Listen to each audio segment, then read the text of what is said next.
지금 예배합니다. 2월 2일입니다.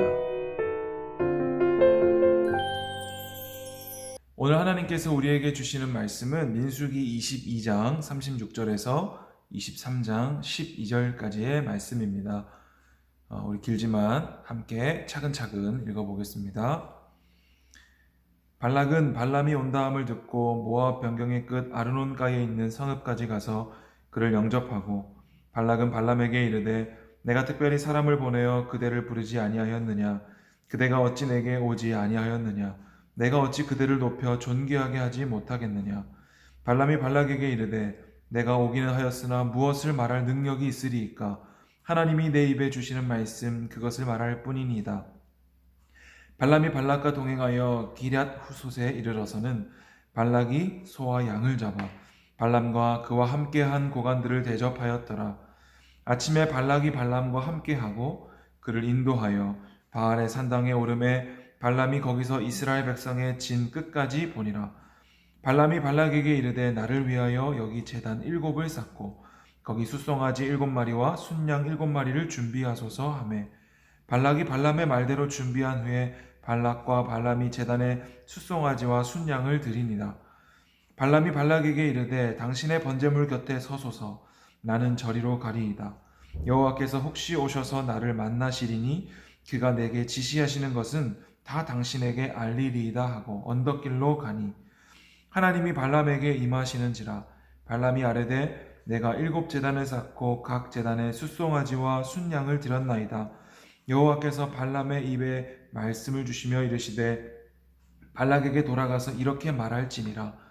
그가 발락에게로 돌아간즉 발락과 모압의 모든 고관이 번제물 곁에 함께 섰더라.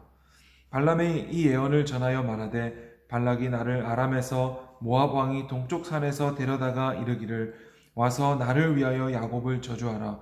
와서 이스라엘을 꾸짖으라 하도다. 하나님이 저주하지 않으신 자를 내가 어찌 저주하며 여호와께서 꾸짖지 않은 자를 내가 어찌 꾸짖으랴. 내가 바위 위에서 그들을 보며 작은 산에서 그들을 바라보니 이 백성은 홀로 살 것이라. 그를 여러 민족 중 하나로 여기지 않으리로다.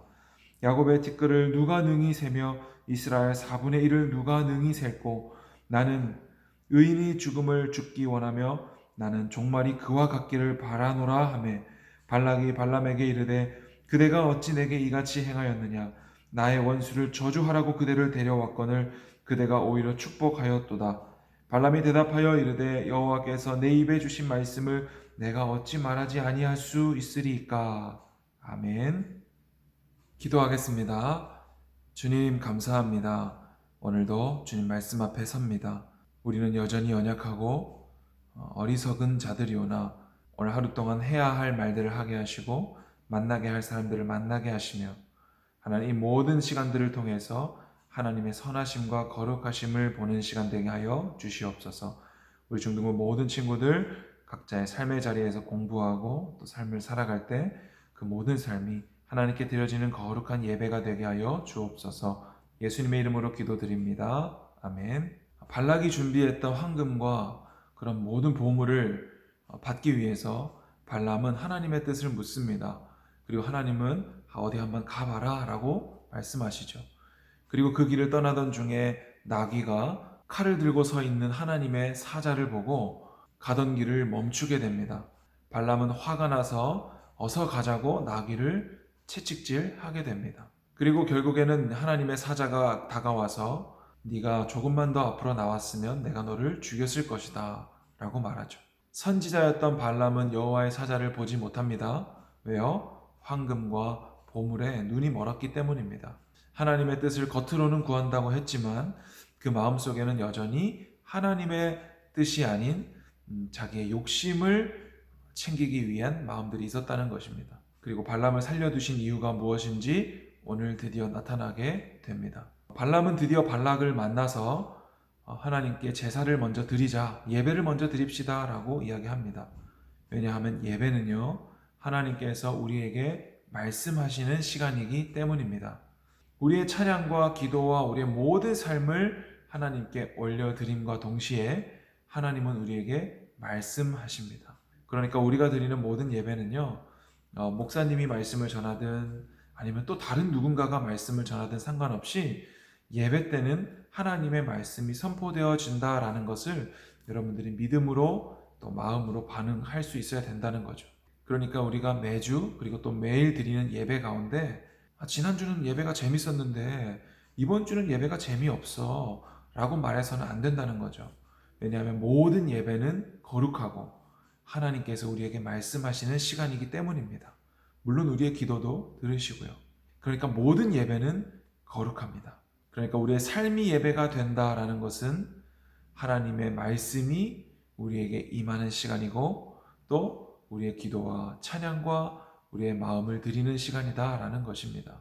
우리가 교회에서 드리는 예배이든 각자 삶의 자리에서 예배이든 예배는 예배다라는 것이죠. 그렇게 발람은 하나님께 예배를 드리고 하나님께 말씀을 받습니다. 그리고 저주를 시작하려 할 때에 그 입술에서는 저주가 아닌 하나님의 말씀, 하나님의 뜻이 전해집니다. 그리고 5절 말씀에 보니까 여호와께서 발람의 입에 말씀을 주시며 이르시되 발락에게 돌아가서 이렇게 말할지니라. 그리고 이어서 7절에 발람이 예언을 전하여 이르되 발락이 나를 아람에서 모압 왕 동쪽 산에서 데려다가 야곱을 저주하라 이스라엘을 꾸짖으라 하도다. 그러나 하나님이 저주하시지 않은 자를 내가 어찌 저주하며 여호와께서 꾸짖지 않으신 자를 내가 어찌 꾸짖으랴 라고 말하고 있습니다. 그리고 이어서 내가 바위 위에서 그들을 보며 작은 산에서 그들을 보니 이 백성은 홀로 살 것이라 여러 민족 중에 하나로 여기지 않으리로다. 야곱의 티끌을 누가 능히 세며 이스라엘 4분의 1을 누가 능히 셀고 나는 의인의 죽음을 죽기 원하며 나의 종말이 그와 같기를 바라노라 라고 말하고 있죠. 그러니까 이 야곱의 티끌, 이 이스라엘 백성들의 숫자를 누가 능히 셀 수 있을 것인가? 아브라함에게 약속하셨던 하늘의 별과 같이 바다의 모래같이 많게 하시리라는 그 하나님의 말씀처럼 누가 능히 이스라엘 백성들을 셀 수 있을 것인가? 땅 끝까지 이 백성이 충만하리라 라고 말씀하는 거예요. 그것은 하나님께서 약속하신 말씀이었죠. 그리고 이어서 발람은 하나님께서 꾸짖지 않으시고 하나님께서 저주하지 않으신 자를 내가 어찌 저주하겠느냐라고 말하고 있는 것이죠. 아니, 발락이 먼 곳까지 찾아가서 황금을 주고 보물을 주어서 데리고 왔더니 저주는커녕 오히려 축복하고 있는 것입니다. 그래서 11절에 발락이 발람에게 이르되 내가 원수를 저주하라고 그대를 데려왔거늘 어찌 그대가 오히려 축복하도다 라고 말하고 있는 거죠. 그리고 발람은 하나님께서 나에게 주신 말씀을 어찌 내가 전하지 않을 수 있겠습니까? 라고 이야기합니다.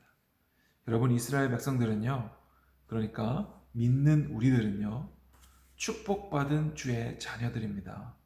세상에 그 누가 우리를 저주한다고 할지라도 그 저주는 오히려 그들에게 돌아가게 되고요, 오히려 하나님의 복이 우리를 사로잡아 주실 거예요. 우리는 동으로 가나 서로 가나 주의 복을 받은 자들이고요. 그렇기 때문에 그 누가 우리 눈앞에서 우리를 저주하고 우리를 대적한다고 할지라도 우리는 거기에 휘말릴 필요가 전혀 없는 거예요. 왜냐하면 우리는 주의 자녀이기 때문입니다. 우리는 구원받은 주님의 백성이기 때문입니다. 우리는 세상의 그 무엇에도 흔들리지 않습니다. 코로나에도 흔들리지 않고 언제나 우리는 주님을 예배할 것이고요. 주님의 복을 누릴 것입니다. 그렇다고 해서 여러분, 세상 속에서 나는 주님의 자녀이니 내 마음대로 살겠습니다. 당신들이 뭐라 하든 우리는 모여서 예배드리겠습니다. 이렇게 해서는 안 됩니다. 세상 가운데 우리는 빛과 소금으로 부름받았기 때문에 그들에게도 사랑을 보여주고 덕을 끼치는 자들이 되어야 된다는 것이죠. 간단히 말하면요, 우리는 진리에 대해서는 목숨 바쳐 지켜야 되는 것이지만 진리가 아닌 부분, 비진리에 대한 부분은 우리가 언제든지 다른 사람들에게 맞춰줄 수 있는 거예요. 진리는 뭐예요? 예수 그리스도가 구주시라는 것이죠. 이것은 우리의 생명을 바쳐서라도 지켜야 되는 것이지만 5명 이상 모이지 못하게 되는 것은 진리가 아니라 그냥 이 나라가 정한 거예요. 이것은 우리가 얼마든지 지켜줄 수 있는 것이죠. 우리가 교회에 모여서 드리는 것도 예배이고 우리의 가정에서 삶의 자리에서 영상으로 드리는 것도 예배라면, 그러니까 우리는 어떤 자리에서든 예배할 수 있다면 그것이 곧 진리인 것이죠.